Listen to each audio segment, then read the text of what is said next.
ದಕ್ಷಿಣ ಕನ್ನಡ ಜಿಲ್ಲಾ ಗೃಹ ರಕ್ಷಕ ದಳ ವತಿಯಿಂದ ಕಾರ್ಗಿಲ್ ವಿಜಯ ದಿವಸ್ ಪ್ರಯುಕ್ತ ವೀರ ಯೋಧರಿಗೆ ನಮನ ಸಲ್ಲಿಸಲಾಯಿತು.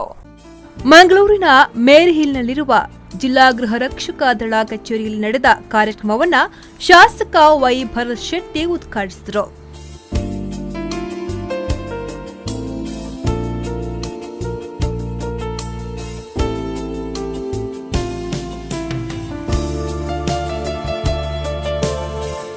ನಂತರ ಮಾತನಾಡಿದ ಅವರು, ದೇಶದ ಗಡಿ ಕಾಯುವ ಸೈನಿಕರನ್ನ ನಿರಂತರ ಸ್ಮರಿಸಿಕೊಳ್ಳಬೇಕು, ಆ ಮೂಲಕ ಅವರಿಗೆ ನಮನ ಸಲ್ಲಿಸಬೇಕೆಂದರು. ಜೀವನದ ಜಂಜಾಟದಲ್ಲಿ ಎಲ್ಲೋ ನಮ್ಮ ಗಡಿ ಕಾಯುವವರನ್ನ, ಎಲ್ಲೋ ನಮ್ಮ ಸೈನಿಕರನ್ನ, ಎಲ್ಲೋ ಒಂದು ಕಡೆ ನಮ್ಮ ದೇಶಕ್ಕಾಗಿ ಪ್ರಾಣ ಕೊಡುತ್ತಿರುವಂಥವರನ್ನ, ದೇಶಕ್ಕಾಗಿ ಸೇವೆ ಮಾಡುತ್ತಿರುವವರನ್ನ ನೆನಪು ಬಿಡುತ್ತಿದ್ದೇವೋ ಎಂಬಂತಹ ಹೆದರಿಕೆ ಸಹ ಸ್ವಲ್ಪ ಹುಟ್ಟಿ ಬರ್ತಾ ಉಂಟು. ವರ್ಷದಲ್ಲಿ ಏನೋ ಒಂದು ದಿನ ನಾವು ನೆನಪು ಮಾಡಿಕೊಳ್ತಿದ್ದೇವೆ, ಆದರೆ ಪ್ರತಿನಿತ್ಯ ನಮ್ಮ ಇಂತಹ ವಿಜಯಗಳಿಗಾಗಿ ನಮಗಾಗಿ ಪ್ರಾಣ ಬಿಟ್ಟಂಥ ಸೈನಿಕರನ್ನು ದಿನನಿತ್ಯ ನೆನೆಸಿಕೊಡ್ಬೇಕಾದ್ರೆ ನಮ್ಮ ಆದ್ಯ ಕರ್ತವ್ಯ. ಹಾಗೆ ನಮ್ಮ ಸಮಾಜ ಸಹ ಇದೇ ರೀತಿಯಲ್ಲಿ ಪ್ರತಿದಿನ ಸಹ ನಮ್ಮ ಸೈನಿಕರನ್ನು,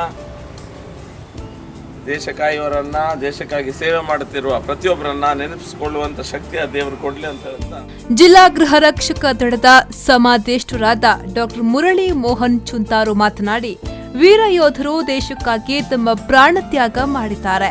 ಅಂತಹ ವ್ಯಕ್ತಿಗಳಿಗೆ ನಾವು ಗೌರವ ಸಲ್ಲಿಸಬೇಕು. ಮಹಾನ್ ವ್ಯಕ್ತಿಗಳನ್ನ ದಿನನಿತ್ಯ 4 ಜನರಿಗೆ ಕಾರ್ಗಿಲ್ ಯುದ್ಧದಲ್ಲಿ 3 ಜನರು ಹುತಾತ್ಮರಾಗಿದ್ದಾರೆ. ಕ್ಯಾಪ್ಟನ್ ಮನೋಜ್ ಕುಮಾರ್ ಪಾಂಡೆ, ವಿಕ್ರಮ್ ಬಾತ್ರಾ ಮತ್ತು ರೈಫಲ್ಮನ್ ಸಂಜಯ್ ಕುಮಾರ್ ಮತ್ತು ಇನ್ನೊಬ್ಬರು ಗ್ರೆನೇಡಿಯರ್ ಯೋಗೇಂದ್ರ ಯಾದವ್ ಅವರು ಬಹುಶಃ 30 ಗುಂಡು ತಿಕ್ಕಿದ್ರೂ ಸಹ ಬದುಕಿ ಉಳಿದಂಥ ಮಹಾನ್ ಪುಣ್ಯಾತ್ಮ. ಅವರು 4 ಜನರಿಗೆ ದೇಶದ ಅತ್ಯುನ್ನತ ಪ್ರಶಸ್ತಿಯಾದಂತಹ ಪರಮವೀರ ಚಕ್ರವನ್ನು ನೀಡಿ ಗೌರವಿಸಿದ್ದಾರೆ. ಅದರ ಜೊತೆಗೆ 525 ಸೈನಿಕರು ಹುತಾತ್ಮರಾಗಿದ್ದಾರೆ. ಅಂತಹ ಮಹಾನ್ ಸೈನಿಕರನ್ನು ನಾವು ಪ್ರತಿನಿತ್ಯ ನೆನೆಯೋಣ, ಅವರನ್ನು ಸ್ಮರಿಸೋಣ.